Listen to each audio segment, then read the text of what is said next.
Tuklasin ang ganda at makulay na lungsod ng Las Piñas.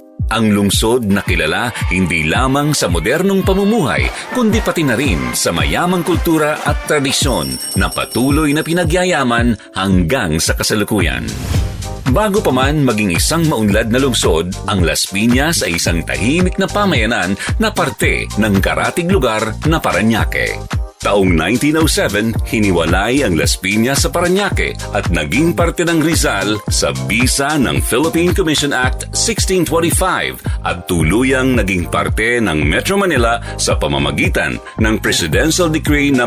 824 noong 1975. February 12, 1997, nang pirmahan ni Pangulong Fidel V. Ramos ang Republic Act No. 8251 na naglalayong gawing lungsod o syudad ang Las Piñas. Ito ay pinagtibay ng isang plebisito noong March 1997. Bali, nagsimula kami dito no napunta kami sa Las Piñas year 2000, pero nagsimula kami na mag-handicraft 2003 na. Maganda kasi nangyari sa Las Piñas Kikilala rin sa mga ganitong paggawaan kasi bibihirang mayroon ito.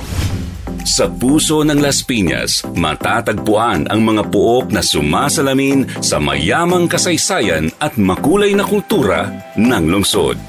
Mula sa makasaysayang Zapote Bridge na naging saksi sa mahalagang yugto ng pakikibaka noong panahon ng kolonyalismo. Damhin ang makabayang diwa at kilalanin ang gawang Pinoy na mga jeep sa Sarao Motors. Pag sa turismo naman, ito kasi dahil nga iconic siya, yung klase ng gawa niya, medyo iba. Wala kang kagaya sa kanila sa bansa nila, ganun.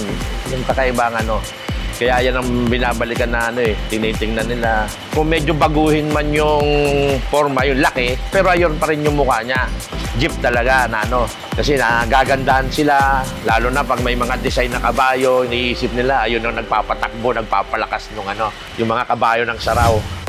Ang tahanan ng makukulay na jeep na simbolo ng pagkamalikhain ng mga Pilipino.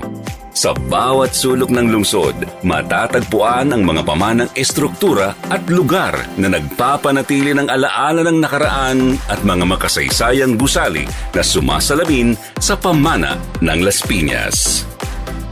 Dito rin matatagpuan ang tanyag na Las Piñas Bamboo Organ, isang natatanging kayamanan na kinikilala sa buong mundo. Pinagyayaman din ng lungsod ang ugnayan ng pananampalataya at kalikasan na makikita sa Nature Church. Pati na rin sa mga likas na yaman tulad ng Las Piñas Parañaque Wetland Park, isang santuaryo ng iba't ibang uri ng ibon. Para sa mga naghahanap ng pahinga at sariwang hangin, bukas ang mga luntiang espasyo tulad ng Las Piñas Botanical Garden na nag-aalok ng katahimikan at ginhawa. Na-develop namin to before pandemic, 1 year before pandemic, saka namin natapos. Ito, bukas to 8 to 10 ng gabi sa public, Monday to Sunday.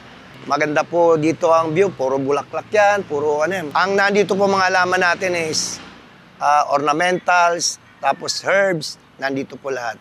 Iniimbitahan ko po kayo, pag may gusto nyong mamasyal dito, para makapag-relax kayo. Ito po palang ating Las Piñas Botanical Garden po, located po along Zapote Alabang Road, Pamplona 1. Ang lungsod na bukas para sa lahat at kasalukuyang nakikipagsabayan sa pag-unlad. Ang turismo ay hindi lamang sa Las Piñas mahalaga kung tutuusin sa lahat ng lugar dahil ito yung tinatawag nating isa sa mga economic drivers. Pag tinawag nating economic drivers, ito yung mga nagbibigay ng pangkabuhayan sa bawat lugar dito sa ating bansa. Kung ikokonekta naman natin ang halaga ng turismo sa Las Piñas, talagang pinahahalagahan natin ito dahil dito sa Las Piñas mayaman tayo pagdating sa sining, sa kultura at sa relihiyon. Ito yung mga pinamana sa atin na talagang hanggang sa ngayon ay isinasabuhay ng bawat Las Piñero. Kaya lahat ng mga kapwa ko Las Piñero, nandito man kayo o wala sa ating lungsod, pagpatuloy po natin ang pagsuporta sa turismo ng Las Piñas dahil ito ay makakatulong sa pagpapayabong ng ating lungsod. Sulong Turismo sa Las Piñas. Mabuhay po kayo. Kaya't ano pa ang hinihintay mo? Huwag palampasin ang pagkakataong maranasan ang lungsod na hindi lang mayaman sa kasaysayan, kultura at kalikasan, kundi nakikipagsabayan rin sa talento at pamanang pinoprotektahan.